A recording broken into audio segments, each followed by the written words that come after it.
විශ්වාසය තියෙන මට්ටමකට ගන්න. ගොඩක් බිස්නස් කරන්න යන්න ලේසි. මගේ ප්‍රොඩක්ට් එකේ මුදල ගොඩක් වෙලාවට ෆලෝවර්ස්ලා වැඩි වෙන්නේ අනිත් අයට හඳුන්වලා දෙන එක. මම පසුගිය දවසක වීඩියෝ එකක් කරා.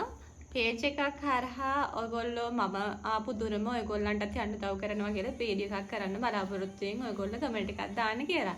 ඉතින් හැමෝගෙම හොඳ උත්තර තිබුණා. හැමෝම කැමති පේජ් එකක් හරහා බිස්නස් එකක් කරයි යන්න. ගොඩක්ම ඇත්තටම සාමාන්‍ය රැකියාවක් කරගන්න අපහසුයි කාන්තාවන්ට. මොකද තමන්ගේ දරුවොත් එක්කන් තියෙන කාර්යබහුලත් එක්කන් නැත්නම් දරුවෝ දාලා යන්න බැරි ගැටලු බොහොමයක් තියෙනවා අපේ කාන්තාවුන්ට, කාන්තා පිරිසට. ඉතින් මම කල්පනා කරේ මම මේ වෙද්දී ෆලෝවර්ස් සෑහෙන ප්‍රමාණයක් මගේ පේජ් එකට එකතු කරගෙන දින පුංචි කාලයක් ඇතුළත ඒ දැනුම ඔයගොල්ලොත් එක්ක බෙදා ගන්න. ඉතින් මුලින්ම ඔයගොල්ලොත් එක්ක මම කතා කරන්න කැමතියි. ගොඩක් අය පේජ් එකක් හදලා ඇති මං හිතන විදිහට මේ වෙද්දී පේජ් එකක් හදලා නැත්නම් YouTube එක හරහා පේජ් එකක් හදන්නේ කොහොමද කියලා ඔයගොල්ලෝ බලා ගන්න. එහෙමත් නැත්නම් මේකටත් ඔයගොල්ලෝගේ අදහස් දෙන්න, ඒකත් කියලා දෙන්නලා කැමතියි. පේජ් එකක් හදන විදිහ. ඉතින් පේජ් එකක් හදාගෙන ඉන්න කෙනෙක් නම් ඔයගොල්ලෝ ඉතින් මුලින්ම කරන්න ඕනේ තමන්ගේ ප්‍රොඩක්ට් එක, කියන්නේ තමන්ගේ නිෂ්පාදනය අනිත් අයට හඳුන්වලා දෙන එක. මුලින්ම පේජ් එකක් හදලා වීඩියෝ එකක් දාලා මම මේ වගේ බිස්නස් එකක් කරන්නේ, මේක තමයි වෙළඳපොළට හඳුන්වලා දෙන එක. තමන් ගැනත් තමන්ගේ බිස්නස් එක ගැනත් මුලින්ම හඳුන්වලා දෙන්න වීඩියෝ එකක් මගින්. මොකද තමන් කරන දේ ගැන අනිත් අය විශ්වාසය තියෙන මට්ටමකට ගන්න ඕනේ. මොකද බිස්නස් එකක් කරද්දී තවත් කෙනෙක් එක්ක අපි හුවමාරු වෙද්දී තමන් කියන්නේ මූණට මූණ පෙනෙලා, ඒ කියන්නේ තමන්ගේ ස්වරූපය දැකලා මෙයා තමයි මේ බිස්නස් එක කරන්නේ, මෙයා තමයි තමන්ගේ මූණ පෙන්වන්න ඕනේ. එතකොට තමයි ගොඩක් බිස්නස් කරන්න යන්න ලේසි. පේජ් තියෙනවා මූණ පෙන්වන්න නැතුව කරන ඒවා. මම කියන්නේ ගොඩක් මූණ පෙන්නලා කරනවා නම් හොඳයි තමන්ගේ බිස්නස් එක ඉදිරියට අරයි යන්න. ඒ වගේම තමයි තමන්ගේ නිෂ්පාදනය මොකක්ද කියලා හැම වෙලේම කියන්න පුරුදු වෙන්න ඕනේ.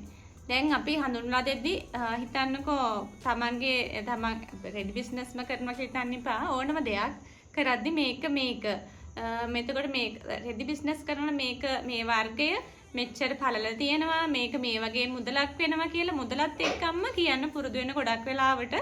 මොකද මුදල සමහර ඉන්බොක්ස් එන්න මෙසේජ් එකක් දාන්න කියපුවාම ගොඩක් අය එතන වර්ධවා තේරුම් ගන්න තමන්ගේ මුදල, තමන්ගේ ප්‍රොඩක්ට් එකේ මුදල ගොඩක් වෙලාවට කියන්න පුළුවන් නම් මම හිතනවා මෙතනත් ගොඩ හොඳ තත්වයකට එන්න පුළුවන් මේ කියලා. ඒ වගේම තමයි ගොඩක් පේජ් මට කතා කරන පේජ් කරන අය ෆලෝවර්ස්ලා වැඩි වෙන්නේ නැහැ කියන එක.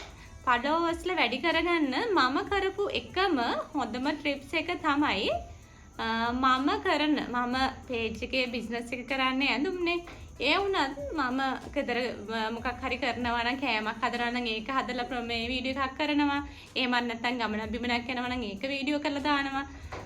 හැමදේම මිනිස්සුන්ගේ ආකර්ෂය දිනා ගන්න පුළුවන් වෙන්න මොකක් හරි වීඩියෝ එකක් කරලා දාන්න. දවසකට ඔයගොල්ලන්ට අඩුම එකක් දාන්න කියනවා. පුළුවන් නම් ඊට වඩා දාන්න පුරුදු වෙන්න. ෆලෝවර්ස්ලා ගන්න ලේසි. උපරිම හොඳම දේ තමයි මම දකින්න ස්පොන්සර් ඇඩ් ගහන්න එපා කියනවා නෙවෙයි. ස්පොන්සර් ඇඩ් වලට අපිට මුදලක් වියදම් කරන්න වෙනවා. අපිට හොඳම දේ තමයි වීඩියෝ මගින් තව මිනිස්සු අතරට යන එක. එතකොට මේ වීඩියෝ බලලා අපි පේජ් එකට එන කෙනා අපි මොකද්ද කරන්න කියලා බලනවනේ. එතකොට අපි බිස්නස් කරන දේ ගැන ඒගොල්ලෝ මේක කියන්නේ කල්පනා කරලා අපේ දේ මිලදී ගන්න පෙළඹෙනවා. ඉතින් මම හිතන්නේ පුළුවන් නම් හොඳම දේ තමයි වීඩියෝ මගින් මිනිස්සු අතරට යන එක. පුළුවන් තරම් දවසකට එකක් කියන එකකට වැඩි වුණත් ගොඩක් හොඳයි. ඒත් කාර්යබහුලත්වයත් එක්කම තියෙන වැඩ කොටසත් එක්ක ගොඩක් අයට එහෙම කරන්න බැරි වෙයි. පුළුවන් නම් කරන්න වීඩියෝ උපරිම වැඩි ප්‍රමාණයක් දාන්න පුරුදු වෙන්න. ලැජ්ජා වෙන්න එපා. ඒක තමන්ගේ දේ මිනිස්සු අතරට අරන් යන්න ලැජ්ජයි තමයි. ඉස්සෙල්ලම කැමරාවක් ෆෝන් එක ඉස්සරහා වුණත් ලැජ්ජයි ගොඩක් අය. ඒ වුණත් දැන් නම් අපේ පිරිස ගොඩක් TikTok කරනවා, ගොඩක් page හරහා යනවා ඉදිරියට. ඒක නිසා ඒක නැති වෙයි. ඒක නිසා ලැජ්ජා නැතුව තමන්ගේ දේ හඳුන්ලා දෙන්න පුරුදු වෙන්න. එතකොට ගොඩක් ඉස්සරහට යන්න හරිම ලේසි.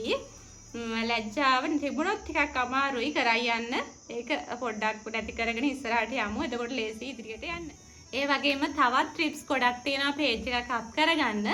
අපි ඊළඟ වීඩියෝ එකකින් ඒ ටිකත් කතා කරගමු. මොකද මොනවා කරන් ගියත් පසුබසින වෙලාවල් තියෙනවා. කරදර බාධක එනවා, මිනිස්සුන්ගේ චෝදනා, අභූත චෝදනා එනවා. ඒවට මුහුණ දෙන්නත් ඕනි. ඉතින් පේජ් එක කරයි යද්දි ගොඩක් දේවල් වලට මුහුණ දෙන්න සිද්ධ වෙනවා. ඉතින් ඒ ගැටලු ගැන අපි කතා කරමු ඉදිරි වීඩියෝ එකේදී. එහෙමනම් තව ප්‍රශ්න තියෙනවා නම් ඔයගොල්ලන්ට ඒවත් මගෙන් අහන්න කමෙන්ට් සෙක්ෂන් එකේ. එහෙමනම් ඉදිරි වීඩියෝ එකේදී ඉදිරි ඒවත් අරගෙන ඔයගොල්ලෝ හමුවට එනවා. හැමෝටම සුබ දවසක්, සුබ අනාගතයක් වේවා කියලා ප්‍රාර්ථනා කරනවා.